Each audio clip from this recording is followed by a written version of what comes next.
नमस्कार. E study education या शैक्षणिक यूट्यूब चॅनलवर तुम्हा सर्वांचे पुन्हा एकदा स्वागत आहे. तर बघा, आज आपण या व्हिडिओच्या माध्यमातून शिष्यवृत्ती परीक्षेसाठी उपयुक्त नाम या घटकावर आधारित प्रश्न सराव पाहणार आहोत.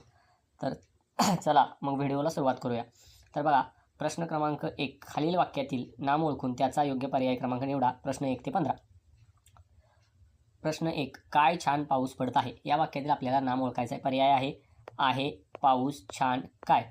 तर बघा, या प्रश्नाचं बरोबर उत्तर आहे पर्याय क्रमांक 2, पाऊस. पाऊस हे नाम आहे कारण पाऊस पडतो. त्यानंतर प्रश्न क्रमांक 2, कोकिळा मधुर गाणे गाते.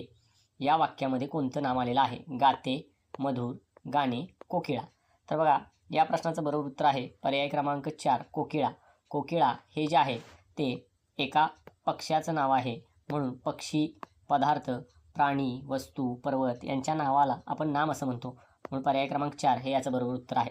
तर बघा, गाते हा जो शब्द आहे हा क्रियापदाचं काम करतो, म्हणजे गाते हे या वाक्यामध्ये क्रियापद आहे. त्याचबरोबर मधुर, आता बघा, मधुर गाणे, म्हणून मधुर हा जो शब्द आहे तो काय करतो, तो विशेषणाचं काम करतो.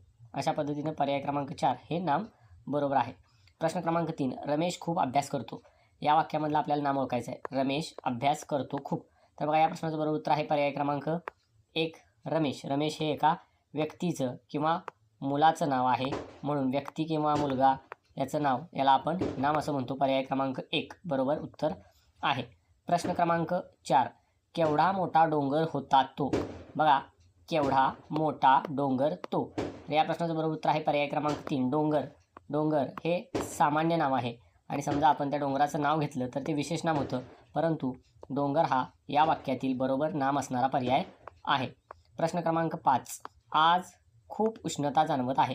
यामध्ये आपल्याला नाम शोधायचं आहे. उष्णता आहे खूप आज. तर बघा, उष्णता हे एखाद्या स्थितीचं नाव आहे, म्हणून उष्णता हे या वाक्यातील बरोबर नाम आहे. पर्याय क्रमांक 1. बघा, पुढचा प्रश्न आहे प्रश्न क्रमांक 6, सिंह जंगलाचा राजा आहे. बघा, आता राजा सिंह आहे जंगलाचा. तर बघा, ह्याच्यामध्ये आपण जर बघितलं तर सिंह हे एका प्राण्याचं नाव आहे, त्यामुळं ते नाम आहे. त्याचबरोबर जंगल हे सुद्धा एक नाम आहे, कारण ते एखाद्या ठिकाणाला किंवा ज्यावेळी अनेक झाडं असतात त्याला आपण जंगल असं म्हणतो. राजा हे सुद्धा सामान्य नाम आहे. कुठल्या राजाचं नाव जरी आपण नाही घेतलं तरी राजा हा शब्दसुद्धा नाम प्रतीत करतो. एखाद्या विशिष्ट व्यक्तीला आपण राजा म्हणत असतो, म्हणून राजा, सिंह आणि जंगल ही तिन्ही या वाक्यात आलेली नामे आहेत. प्रश्न क्रमांक 7, नदीत स्वच्छ पाणी वाहत आहे. पर्याय क्रमांक 1, वाहत. पर्याय क्रमांक 2, स्वच्छ. पर्याय क्रमांक 3, पाणी. पर्याय क्रमांक 4 आहे. तर बघा, याच्यामध्ये पाणी हे या पर्यायांपैकी नाम आहे, कारण तो एक द्रव पदार्थ आहे आणि आपण पदार्थ, वस्तू, व्यक्ती, प्राणी, पक्षी, फळे, फुले, पर्वत, डोंगर, नदी या सर्वांचे जे नाव आहे त्याला आपण नाम असं म्हणत असतो, म्हणून पाणी हा द्रव पदार्थ आहे, म्हणून पर्यायापैकी पाणी हे या वाक्यातील नाम आहे. आणि स्वच्छ हा जो शब्द आहे, स्वच्छ हा शब्द या वाक्यामध्ये विशेषणाचं काम करतो, कारण स्वच्छ पाणी असं म्हणलेलं आहे, म्हणून स्वच्छ हा शब्द पाण्याबद्दल विशेष माहिती सांगतो. पुढचा प्रश्न आहे, मांजराने उंदीर पकडला. बघा, पकडला मांजराने तो ने. तर बघा, आता या प्रश्नाचं बरोबर उत्तर आहे पर्याय क्रमांक 2, मांजर. मांजर हे एका प्राण्याचं नाव आहे. आपण मांजर पाळतो, त्यामुळे मांजर हा पाळीव प्राणीसुद्धा आहे आणि पाळीव प्राण्याचं नाव आहे मांजर, म्हणून पर्याय क्रमांक 2 हे या वाक्यातील बरोबर नाम आहे. बघा, आता पुढचा प्रश्न आहे प्रश्न क्रमांक 9, आकाशामध्ये काळे ढग जमा झाले. काळे जमा ढग झाले. तर बघा, याचं बरोबर उत्तर आहे ढग हे बरोबर उत्तर आहे, म्हणून या वाक्यातील नाम आहे ढग. आणि काळे हा जो शब्द आहे, काळे हा जो शब्द आहे तो विशेषणाचं काम करतो, कारण ढग या शब्दाबद्दल काळे हा शब्द विशेष माहिती देतो, म्हणून काळे विशेषण आहे. बघा, पुढचा प्रश्न आहे, आजीने छान गोष्टी सांगितल्या. आजीने सांगितल्या छान गोष्टी. तर याचं बरोबर उत्तर आहे पर्याय क्रमांक 1, आजी. आजी हे एक नाम आहे.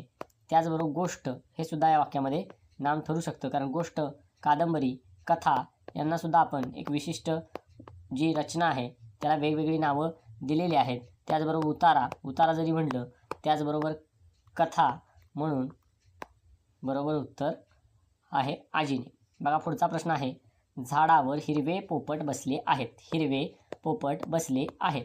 तर बघा ह्याच्यामध्ये बरोबर नाम आहे पोपट, कारण पोपट हे एका पक्ष्याचं नाव आहे. आणि हिरवे हा जो शब्द आहे, हिरवे हा शब्द काय करतो, पोपट या शब्दाबद्दल विशेष माहिती देतो.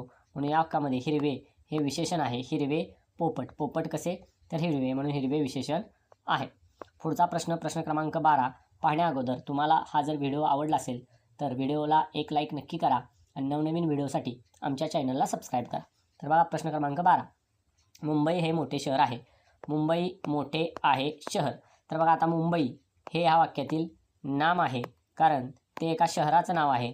आणि शहर हे सुद्धा नाम आहे, कारण शहर हे आपण बघितलं तर शहर आहे सामान्य नाम आणि मुंबई आहे विशेष नाम, विशेष माहिती, विशेष नाम आहे, कारण एका विशिष्ट शहराचं ते नाव आहे. म्हणून मुंबई आणि शहर हे दोन्ही या वाक्यामध्ये नामं आलेली आहेत. प्रश्न क्रमांक 13, आकाशात चमकदार तारे चमकत आहेत. बघा पर्याय क्रमांक 1 चमकदार, पर्याय क्रमांक 2 तारे, 3 चमकत, 4 आहेत. तर बघा तारे हे या प्रश्नामध्ये असलेलं नाम आहे आणि या ताऱ्याबद्दल चमकदार हा जो शब्द आहे तो काय करतो, विशेष माहिती आपल्याला देतो. म्हणून ते आहे विशेषण. चमकदार तारे, चमकदार हा शब्द विशेषणाचं काम करतो. प्रश्न क्रमांक 14, शाळेत आज मोठा उत्सव आहे. मोठा आज उत्सव आहे.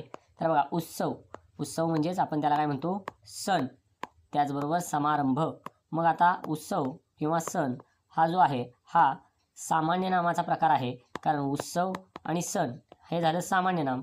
आणि ज्यावेळी आपण समजा दिवाळी असं म्हणलं तर दिवाळी हा उत्सव, पण ते एका विशिष्ट उत्सवाचं नाव आहे. म्हणून दिवाळी हे जे काय असणार आहे ते विशेष नाम असणार आहे. पण यामध्ये पर्याय क्रमांक 3 हे याचं बरोबर उत्तर आहे. बघा पुढचा प्रश्न, मुलांना पेरू खूप आवडतात. पेरू आवडतात खूप मुलांना. बघा पेरू का तर पेरू हे जे आहे ते एका फळाचे नाव आहे, म्हणून पेरू हे नाम आहे. तर बघा आवडतात हा जो आहे शब्द तो या वाक्याचा अर्थ पूर्ण करतो, म्हणून आवडतात हा जो शब्द आहे तो क्रियापद आहे. बघा पुढचा आहे प्रश्न क्रमांक 2, खालील वाक्यामध्ये किती नामे आली आहेत ती ओळखा व योग्य पर्याय क्रमांक निवडा. बघा प्रश्न क्रमांक 16, हापूस आंबा गोड लागतो. तर बघा 2, 3, 4 आणि 1. तर बघा या प्रश्नामध्ये आंबा हे एक नाम आलेलं आहे. आंबा हे एका फळाचं नाव आहे. त्याचबरोबर हापूस, तर बघा आंबा हे सुद्धा नाम आहे आणि हापूस हे सुद्धा नाम आहे, म्हणून पर्याय क्रमांक 1 2 नामे आलेली आहेत. बघा पुढचा प्रश्न आहे, हुशारी व स्वच्छता हे गुण रमेशमध्ये आहेत. तर बघा यामध्ये हुशारी जो शब्द आहे ते एका गुणाचं नाव आहे, त्यामुळे हुशारी हा शब्द आहे. त्याचबरोबर हुशारीच्या जोडीला स्वच्छता हा सुद्धा एक गुण आहे, म्हणून हे 2 नामं आहेत. त्याचबरोबर कुणाकडे गुण आहेत ते रमेशकडे. रमेश हे एका व्यक्तीचं नाव आहे, त्यामुळे 1 त्याचबरोबर 2 आणि हुशारी 3 अशी एकूण 3 नामे या वाक्यामध्ये आलेली आहेत, म्हणून याचं बरोबर उत्तर आहे पर्याय क्रमांक 3. बघा प्रश्न क्रमांक 18, मांजर व कुत्रा हे पाळीव प्राणी आहेत. तर याच्यामध्ये सुद्धा बघा मांजर हा जो शब्द आहे, मांजर एका प्राण्याचं नाव आहे. त्याचबरोबर कुत्रा हे सुद्धा एका प्राण्याचं नाव आहे आणि प्राणी हे सामान्य नाम आहे आणि मांजर त्याचबरोबर कुत्रा ही विशेष नामे आहेत, म्हणून या वाक्याचं बरोबर उत्तर आहे पर्याय क्रमांक 1 3 नामे आलेली आहेत. बघा पुढचा प्रश्न आहे, मंगळ हा पृथ्वीचा ग्रह आहे. तर बघा आता मंगळ हा एक ग्रह आहे, त्याचबरोबर त्याच्या जोडीला पृथ्वी हा सुद्धा एक ग्रह आहे आणि ग्रह हा शब्द जरी आपण म्हटलं तरी ग्रह हे सुद्धा एक सामान्य नाव आहे आणि मंगळ आणि पृथ्वी ही विशेष नामे आहेत, म्हणून या प्रश्नाचं बरोबर उत्तर आहे पर्याय क्रमांक 2 3 नामे आलेली आहेत. प्रश्न क्रमांक 20, अजय व विजय पुणे शहरात राहतात. तर बघा अजय हे विशेष नाम आहे, त्याचबरोबर विजय हे सुद्धा विशेष नाम आहे, त्याचबरोबर पुणे हे सुद्धा एका शहराचं नाम आहे, विशेष नाम आहे आणि त्याचबरोबर शहर हे सामान्य नाम आहे, त्यामुळं 1 पुणे 2 विजय 3 आणि शहर 4 अशी या वाक्यामध्ये एकूण 4 नामे आलेली आहेत. मग आता पुढचा प्रश्न, झाडावर पक्षी बसला आहे. यामध्ये किती नामं आलेली आहेत? तर बघा झाड हे सामान्य नाम आहे, त्याचबरोबर पक्षी हे सुद्धा सामान्य नाम आहे, म्हणून याच्यामध्ये 1 आणि 2 अशी एकूण 2 नामे आलेली आहेत. पर्याय क्रमांक 2 हे उत्तर बरोबर आहे. बघा पुढचा प्रश्न आहे, हिमालय हा जगातील उंच पर्वत आहे. तर बघा हिमालय हा जगातील उंच पर्वत आहे. या वाक्यामध्ये आपण जर बघितलं तर हिमालय हा जो शब्द आहे, हिमालय हे एका पर्वताचं नाव आहे, त्यामुळे हिमालय हे नाम आहे. त्याचबरोबर पर्वत हे सामान्य नाम आहे. अशा पद्धतीने हिमालय, पर्वत, पर्याय क्रमांक 2 नामे आलेली आहेत. पुढचा प्रश्न आहे प्रश्न क्रमांक 23. सीता आणि गीता मैत्रिणी आहेत. यामध्ये बघा सीता हे एक विशेष नाम आहे, कारण ते एका मुलीचं नाव आहे. त्याचबरोबर गीता हे सुद्धा एक विशेष नाम आहे आणि मैत्रीण अशी एकूण 3 नामे आलेली आहेत. पुढचा प्रश्न आहे प्रश्न क्रमांक 24. गुलाबाचे फूल लाल रंगाचे असते. यामध्ये गुलाब हा जो शब्द आहे ते एका फुलाचं नाव आहे म्हणून ते नाम आहे.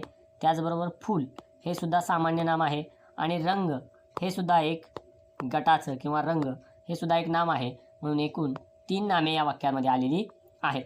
बघा पुढचा प्रश्न आहे, भारत माझा देश आहे. बघा यामध्ये भारत हे आपल्या देशाचं नाव आहे, त्यामुळं हे एक नाम आहे आणि देश हे सामान्य नाम आहे, त्यामुळं भारत 1, देश 2 अशा पद्धतीनं 2 नामे आलेली आहेत. प्रश्न क्रमांक 26. गंगा नदी पवित्र मानली जाते. बघा याच्यामध्ये गंगा हा जो शब्द आहे हे एका नदीचं नाव आहे. त्याचबरोबर नदी हे सुद्धा एक सामान्य नाम आहे, म्हणून गंगा आणि नदी हे जे 2 शब्द आहेत ते नामाचं काम करतात, म्हणून पर्याय क्रमांक 2 नामे आलेली आहेत. प्रश्न क्रमांक 27. सोन्याला बाजारात मोठी किंमत असते. तर बघा सोने हे एका धातूचं नाव आहे, म्हणून या वाक्यामध्ये पर्याय क्रमांक 1 सोने धातूचं नाव आलेलं आहे. पुढचा प्रश्न आहे प्रश्न क्रमांक 28. पुस्तक हा माणसाचा सर्वोत्तम मित्र आहे. तर बघा पुस्तक हे एक नाव आहे. त्याचबरोबर माणूस हे सुद्धा एक नाव आहे, म्हणजेच नाम आहे. त्याचबरोबर मित्र हे सुद्धा एक नाम आहे, म्हणून पर्याय क्रमांक 3 नामे आलेली आहेत. प्रश्न क्रमांक 29. सूर्य पूर्व दिशेला उगवतो. तर बघा सूर्य हे एका ताऱ्याचं नाव आहे, पूर्व हे एका दिशेचं नाव आहे आणि दिशा हे जे आहे हे सामान्य नाव आहे, म्हणून सूर्य विशेष नाम, पूर्व विशेष नाम, दिशा सामान्य नाम अशा पद्धतीनं एकूण 3 नामे आलेली आहेत, म्हणून पर्याय क्रमांक 3 हे बरोबर आहे. शेवटचा प्रश्न आहे, वाघ जंगलात राहतो. तर बघा वाघ हे एका प्राण्याचं नाव आहे, त्यामुळे ते एक नाम आहे. त्याचबरोबर जंगल हे सुद्धा एक नाम आहे, कारण विशिष्ट जे ठिकाण आहे त्याला आपण जंगल म्हणतो. जिथं भरपूर झाडे असतात अशा त्या ठिकाणाला आपण जंगल हे नाव दिलेलं आहे, म्हणजे जंगल हे सुद्धा एक नाम आहे. अशा पद्धतीनं आज आपण या व्हिडिओच्या माध्यमातून 30 सराव प्रश्न संपूर्ण स्पष्टीकरणासहित पाहिलेले आहेत. तुम्ही संपूर्ण व्हिडिओ पाहिलात त्याबद्दल तुम्हा सर्वांचे धन्यवाद आणि असेच माहितीपूर्ण आणि अभ्यासू व्हिडिओ पाहण्यासाठी चॅनलला नक्की भेट द्या. धन्यवाद.